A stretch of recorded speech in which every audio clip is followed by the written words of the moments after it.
అందరికీ శుభోదయం. Karthikeya Telugu world YouTube ఛానల్‌కి స్వాగతం. ఇవాల్టి క్లాస్‌లో మనం 10వ తరగతి వ్యాకరణాంశాల్లో భాగంగా ఈరోజు మనం అలంకారాల గురించి తెలుసుకుందాం. అయితే అలంకారాలొచ్చి మనకిక్కడ 2 రకాలు. ఫస్ట్ మనకొచ్చేసి ఇక్కడ శబ్దాలంకారాలు, 2 అర్థాలంకారాలు. అయితే శబ్దాలంకారాల్లో వచ్చి మనకు ఇక్కడ మొత్తం 6 ఉంటాయన్నమాట. అంటే 10th class board exam base చేసుకొని మనం ఈ 6 పర్ఫెక్ట్‌గా నేర్చుకుంటే సరిపోతుంది. ఇవి ఎలా నేర్చుకోవాలి ఏంటి అనేది ఈజీ ట్రిక్స్‌తో మీకు నేర్పిస్తాను. చూడండి ఒకసారి. ఫస్ట్ వన్ వచ్చి వృత్తినుప్రాస అలంకారం. రెండోది వచ్చేసి చేకానుప్రాస అలంకారం. మూడవది లాటానుప్రాస అలంకారం. 4 యమకం. 5 ముక్త పద గ్రస్తాలంకారం. 6 అంత్యానుప్రాస అలంకారం. అంటే ఇప్పటి వరకు 10th క్లాస్‌లో ముక్త పద గ్రస్తాలంకారం గురించి అడగలేదు. ఒకవేళ అడిగినా మళ్ళీ బిట్ మిస్ అవ్వకూడదని ఇది కూడా ఇక్కడే చెప్తున్నాను, నేను నేర్చుకోండి. ఫస్ట్ శబ్దాలంకారాలు. అయితే ఇక్కడ అర్థాలంకారాలు. అర్థాలంకారాల్లో వచ్చేసి 1 ఉపమాలంకారం, 2 ఉత్ప్రేక్ష అలంకారం, 3 రూపకాలంకారం, 4 స్వభావోక్తి అలంకారం, 5 శ్లేషాలంకారం, 6 అర్ధాంతరన్యాస అలంకారం. అయితే ఫస్ట్ మనం అలంకారాలను శబ్దాలంకారాల గురించి తెలుసుకుందాం. ఫస్ట్ శబ్దాలంకారం. శబ్దాలంకారానికి సంబంధించి సూత్రం చూద్దాం ఒకసారి ఫస్ట్. శబ్దాలంకారాల్లో ఫస్ట్ వన్ వచ్చేసి ఏంటి? వృత్తినుప్రాస అలంకారం. వృత్యనుప్రాస అలంకారం. వృత్యనుప్రాస అలంకారం. వృత్తినుప్రాస అలంకారానికి సంబంధించి సూత్రం ఇక్కడ ఒక హల్లు,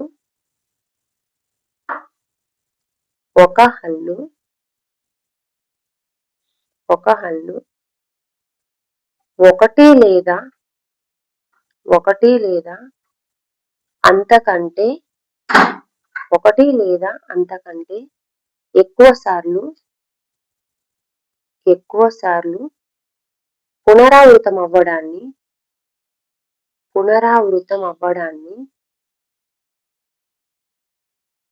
వృత్తినుప్రాస అలంకారం అంటాం. ఇక్కడ పునరావృతం అవ్వడం అంటే ఏంటి? రిపీటెడ్ గా రావడం, అంటే మరలా రావటాన్ని ఇక్కడ వృత్తినుప్రాస అలంకారం అంటాం.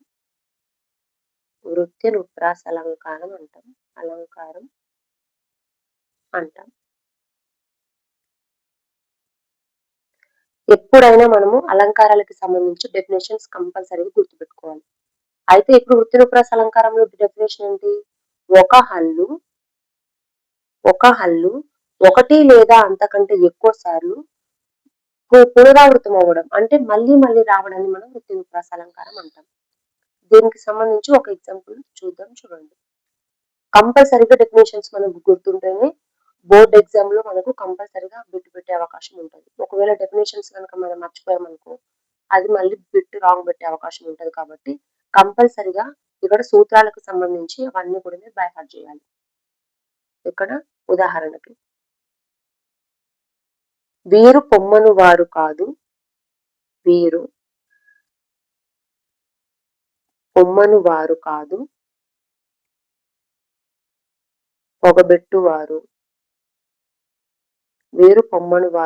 పొగబెట్టువారు. ఇందులో ఇప్పుడు ఈ సెంటెన్స్ తీసుకున్నాం మనం. ఇది తీసుకుంటే వాక్యంలో ఫస్ట్ ఇక్కడ చూడండి, రు అంటే ఇక్కడ ఒక హల్లు ఒకటి లేదా అంతకంటే ఎక్కువ సార్లు మరలా రిపీటెడ్ గా వచ్చింది కాబట్టి దీన్ని వృత్తినుప్రాస అలంకారం అంటాం. ఈ అలంకారానికి సంబంధించి మీరు ఒకటి గుర్తుపెట్టుకోవాలి. ఒక హల్లు ఒకటి లేదా అంతకంటే ఎక్కువ సార్లు రిపీటెడ్ గా మళ్ళీ అదే వర్డ్ కనుక అదే లెటర్ కనుక వస్తే దాన్ని మనం వృత్తినుప్రాస అలంకారం అంటాం.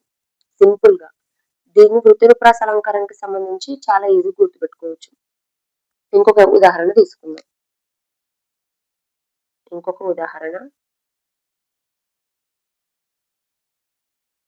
కాకి కోకిల కాదు కదా. ఇక్కడ చూడండి, ఇందులో ఏమొచ్చింది? కా అనేది కా అంటే ఒకటే లెటర్ ఇక్కడ మరలా రిపీటెడ్ గా వస్తుంది కాబట్టి దాన్ని మనం వృత్తినుప్రాస అలంకారం అంటాం. సెకండ్ వన్ చేకానుప్రాస అలంకారం. చేకానుప్రాస అలంకారం. చేకానుప్రాస అలంకారం. దీనికి సంబంధించి సూత్రం చూద్దాం మనం. ఒక హల్లు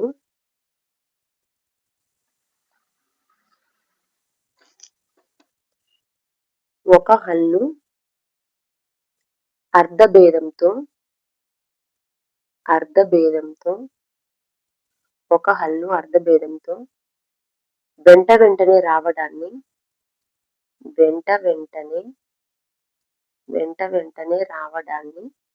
ఇక్కడ చేకానుప్రాస అలంకారం అంటాం. చేకానుప్రాస అలంకారం అంటాం. అంటే ఇక్కడ ఏంటి, ఒక హల్లు మరల చూడండి, అంటే అర్ధభేదంతో వస్తుంది. ఒక హల్లు అర్ధభేదంతో వచ్చిందనుకో దాన్ని మనం ఏమంటాము, చేకానుప్రాస అలంకారం అంటాం. అంటే ఇక్కడ రెండేసి అక్షరాలు లేదా ఒక హల్లుల జంట ఏం చేస్తుంది, ఇక్కడ వెంటనే అర్ధభేదంతో వస్తుంది. అలా అర్ధభేదంతో వస్తే దాన్ని ఏమంటాం మనము, చేకానుప్రాస అలంకారం అంటాము. ఉదాహరణ చూద్దాం.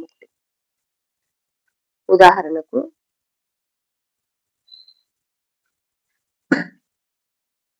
నీటిలో పడిన తేలు తేలుతదా. ఇక్కడ నీటిలో పడిన తేలు తేలుతదా. ఇక్కడ చూడండి, ఫస్ట్ మనకి ఇక్కడ తేలు అనేది సేమ్ ఇక్కడ. అంటే ఇక్కడ ఒక హల్లుల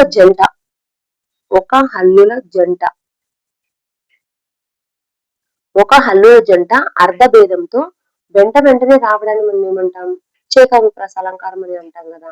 ఇది కూడా హల్లుల జంట. ఏం జరిగింది ఇక్కడ, హల్లుల జంట అర్ధభేదంతో ఇక్కడ వెంటనే వచ్చింది. ఇక్కడ చూడండి, ఫస్ట్ తేలు అంటే ఏంటి, ఇక్కడ మనకు తేలు అంటే నార్మల్ గా ఉండే ఇన్సెక్ట్. తేలు అంటే తెలుసు కదా, తేలు అంటే ఇంట్లో ఉండే ఇన్సెక్ట్, కరుస్తుంది కదా తేలు. ఇక్కడ ఫస్ట్ తేలు అంటే తేలు, సెకండ్ తేలు అంటే ఏంటి, ఇక్కడ ఫ్లోట్ అవ్వడం. ఫ్లోట్ అంటే తేలుతుంది కదా పైన.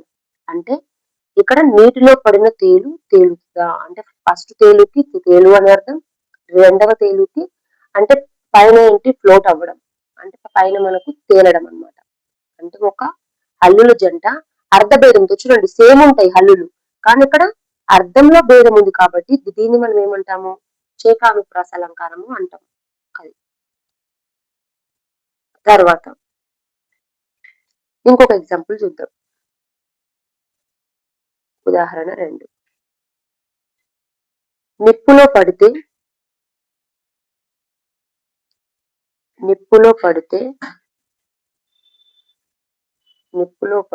కాలు కాలుతుంది. నిప్పులో పడితే కాలు కాలుతుంది. ఇక్కడ చూడండి, ఇక్కడ కాలు అంటే ఏంటి, నార్మల్ గా మన పాదం, కాలు. ఇక్కడ కాలుతుంది అంటే ఏంటి, కాలిపోతుంది. అంటే ఇక్కడ హల్లులు మాత్రం సేమ్, కానీ ఇక్కడ అర్థం